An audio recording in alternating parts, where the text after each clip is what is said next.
Today we will talk about the Hunza, a people who have puzzled modern medicine for more than a century.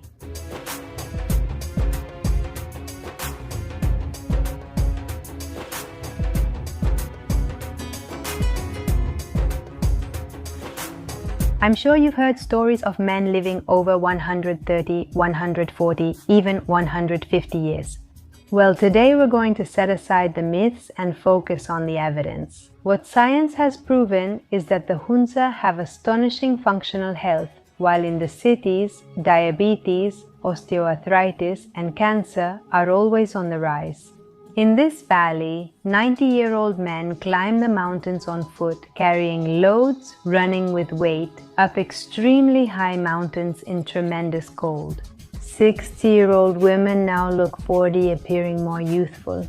Also, consider the vitality shown during interviews after they've spent time with the Hunza. Women who are 60 or 50 years old have the vitality of a 20-year-old girl. They have lived very isolated for years and years. Way to reach them, but it's through one of the most dangerous roads in the world, the Karakoram Highway, which is also one of the highest in the world. As you travel along it, you cross abysses and glaciers until you reach the valley where it feels like the world stands still. In northern Pakistan, 2,500 meters above sea level.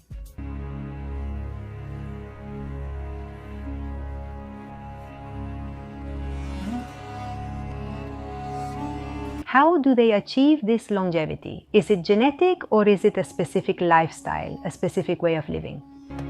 How?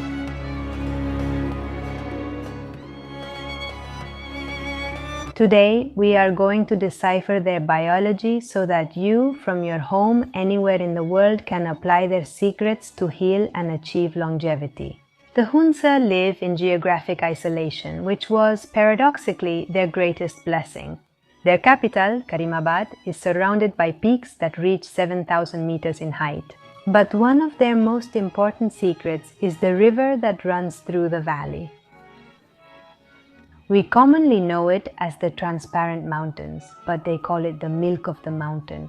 It's a whitish, murky water that's loaded with mineral sediments crushed over millennia by the glaciers.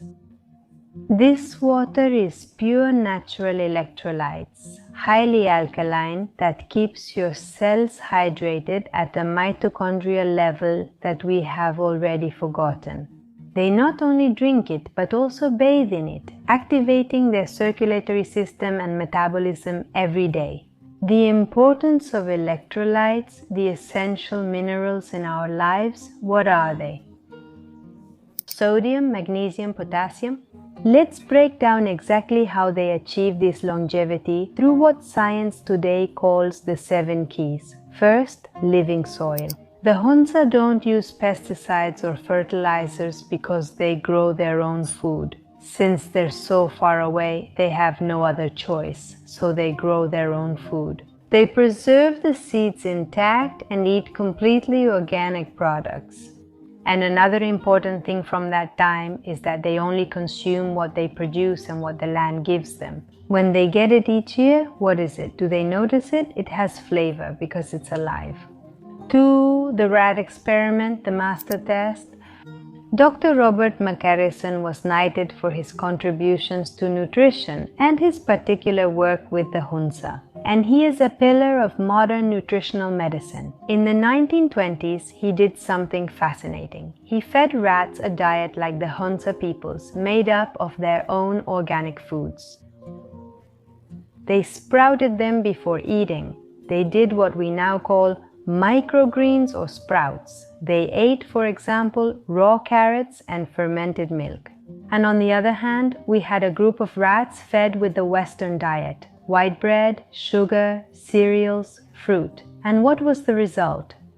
The rats fed with the Western diet got sick and became more aggressive. And the rats fed with the Hunza diet not only lived longer and didn't get sick, but they also lived in harmony.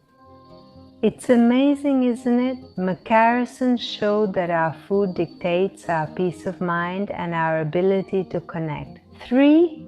Temperance. They consume an average of about 1,900 calories a day.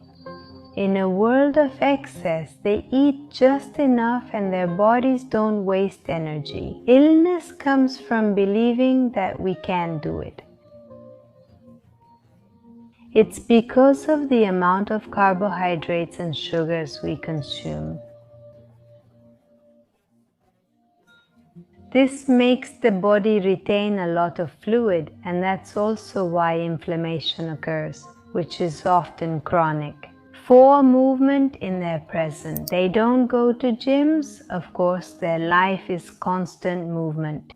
They work the land, tend to their herds on mountain slopes, and walk kilometers every day, simply as part of their daily tasks. Old age for them is not about being still, it's about continuing to be useful to the community. 5. They don't eat dormant seeds, they consume sprouted legumes and grains, as I mentioned earlier. When they sprout, the encapsulated nutrients are released, turning into a pre-digested food that obviously doesn't cause gas or heaviness. And best of all, a sprouted seed or grain is very low in phytic acid, which is the anti-nutrient that causes us problems. It basically has none. Is 6-apricot your natural pharmacy as medicine? Rich in potassium, iron and vitamin B3, apricot seed oil is its main fat, an unmatched cardiovascular and joint protector. And last but not least, number 7, mental attitude. They are a joyful people. Chronic stress doesn't exist. They live fully in the present, which keeps their cortisol low and, of course, their immune system always at its best. Another valuable fact is that Hunza women maintain a healthy hormonal cycle for much longer thanks to the absence of endocrine disruptors and chemicals. Because they don't use commercial perfumes, they don't use shampoo, perfumes, commercial creams or dishwashing detergent. They make everything naturally, and this of course increases, improves and boosts their health. But now I want to tell you about the deepest secret, which I believe is the most important one. What they call the hunger spring. Every year, for 2 to 4 months, their solid food supplies run out. During this period, the Hunza live exclusively on a drink they prepare, which is made from the dried seed of apricot and dried apricots rehydrated with glacier water. What's happening scientifically? They enter a state of deep autophagy thanks to fasting, with no external proteins or fats and no food of any kind. Their cells activate a self-cleaning mechanism, recycling toxins and repairing DNA. It's an annual biological reset that allows them to regenerate their tissues and prevent chronic diseases from taking hold in their bodies. And I know many of you are thinking, Dinah, I don't live in Pakistan, but your body does speak the same language as theirs. How can we apply this today in our Western lives? Imitate their fasting. We don't need to go hungry for months, but we can practice intermittent fasting. By giving your body between 14 and 16 hours of rest so it can reset, so that autophagy can work efficiently for you and on your behalf. 2. Activate your grains. If you eat cereals, legumes or seeds, activate them by soaking them for at least 24 hours. If you can do it a little longer and that tiny sprout appears, that's the special moment when the seed has awakened, activated its life, lowered its phytic acid levels almost to the limit, and is much healthier and more nutritious. 3. Mineralize your water. Give your body electrolytes, electricity, life, and hydrate yourself properly. How? By adding a little bit of sea salt to your water to recover those electrolytes that your mineral water, bottled water, or filtered water no longer has. 4. Seek the sun and the earth. Get 15 minutes of direct sunlight, either at sunrise or sunset. Try to put your feet on the ground, relax, and ground yourself.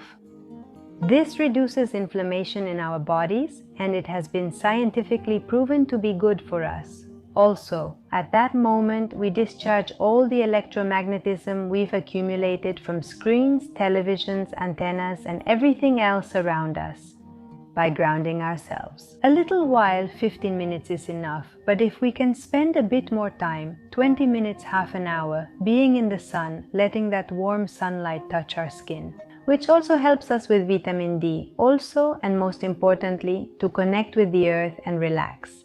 It's really good for our nervous system and it will bring us a lot of calm. And fifth, and one of the most important, living in the present, doing our daily tasks with love, being present, connected to them, grateful for everything life has given us. Being connected to that, to the tenderness of our children, to their gaze, being grateful for every detail that this life gives us. Eat real foods, avoid processed foods, and above all, ultra-processed foods. The Hunza teach us then that longevity is not a miracle, it's a consequence. It's the result of living in harmony with our biological design.